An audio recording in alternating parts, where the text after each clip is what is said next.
करी मथे सिंध सुकार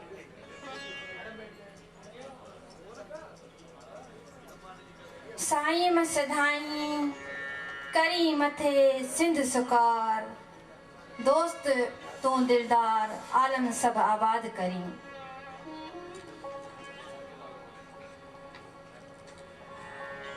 आओ हिते आयल सभी मेहमानन के जेके असांजा मेहमान हिंदुस्तान में असां वटि आया आहिनि कुर्ब जा कदम भरे उन्हनि सभिनी खे ख़ुशामदीद चवां थी, उन्हनि खे भलीकार चवां थी।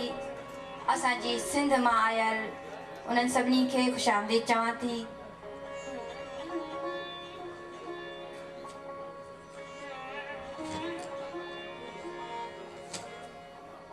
आया आसथियाम बारोचा बंभोर में आया आसथियाम बारोचा बंभोर में पसी बहर पुनूअ जी नहसी नेण ठरियाम गूंदर विसरियाम सुखन शाखूं मोकिलियो। आऊं सभिनी खां पहिरीं साईं हुसैन शाह राशदी जिन जी तरफां सभिनी खे भलीकार चवां थी, जिन ही शाम सिंध टीवी जे सहकार सां रचाई आहे। ऐं मां साईं हुसैन शाह राशदी जिन खे गुज़ारिश कंदसि त पाण स्टेज ते अची कुझु लफ़्ज़ पंहिंजे हिन प्यारनि महिमाननि जे लाइ चवनि। साईं हुसैन शाह राशदी।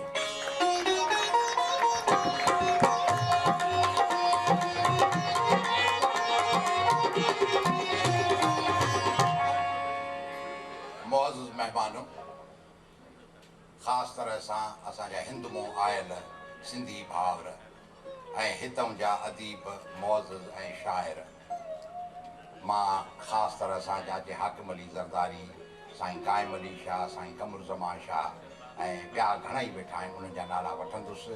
तव्हां मुंहिंजे तॾे ते आहियो, मूंखे इज़त बख़्शियव, मुंहिंजूं अखियूं थधियूं, मां तव्हांजो तमामु थोराईंदो आहियां। देर घणी थी वई आहे, कुझु असांजा हिंद खां आयल महिमान हलिया बि विया आहिनि, पर बहरहाल जेके वेठा आहिनि मां उन्हनि जे तवसुल सां इहो पैगाम ॾींदुसि त अॼु तव्हां भाउरो, तव्हां पंहिंजे माउ जे झोलीअ में आया आहियो। माउ जे झोलीअ जो कमु आहे कुर्ब ॾियणु, प्यारु करणु, शफ़क़त बख़्शणु।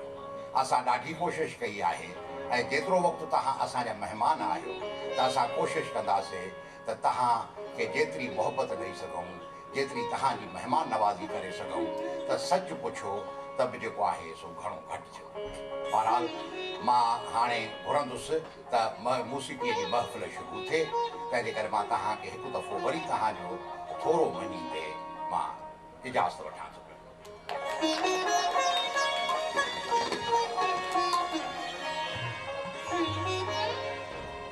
के वेझाई दूर, के वेझाई दूर, के दूर भी ओदा सुपरी,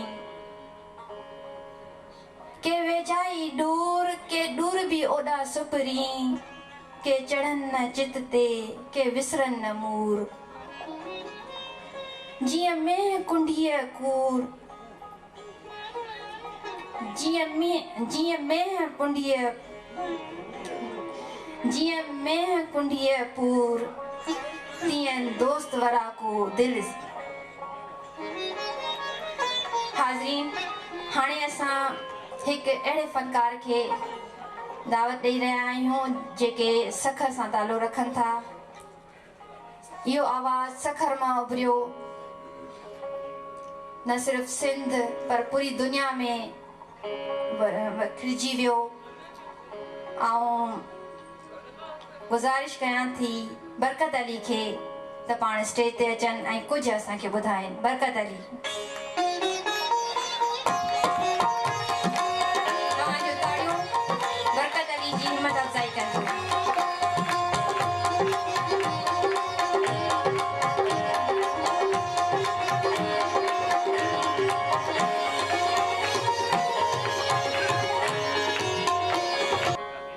बरकत अली साहब इब्तिदा करे थो पियो ऐं पंहिंजा आइटम ॾियण खां पोइ असांजे हिंद मां आयल ॿ गायक आहिनि हिकु लेडी आहे ऐं ॿियो आहे उहे बि जेके अचे तव्हांजे साम्हूं परफॉर्म कंदा फिज़ा खे ठाहिण लाइ बरकत अली साहब खे स्टेज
सिंधी माण्हू खे ख़बर आहे मशहूरु आहे मुंहिंजी सुञाणप आहे उर्दू में ऊपर काफ़ी तव्हांखे निज सिंधी ॿुधायां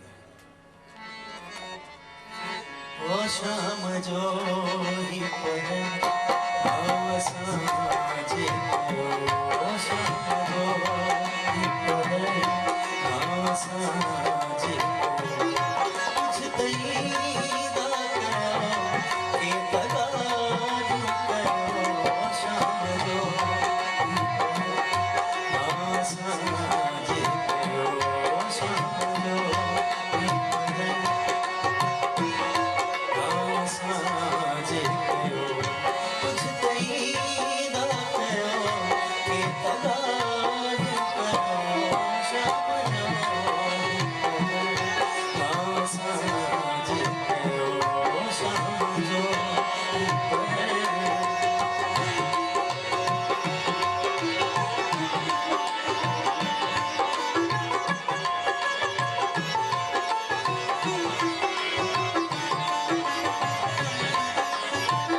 sun.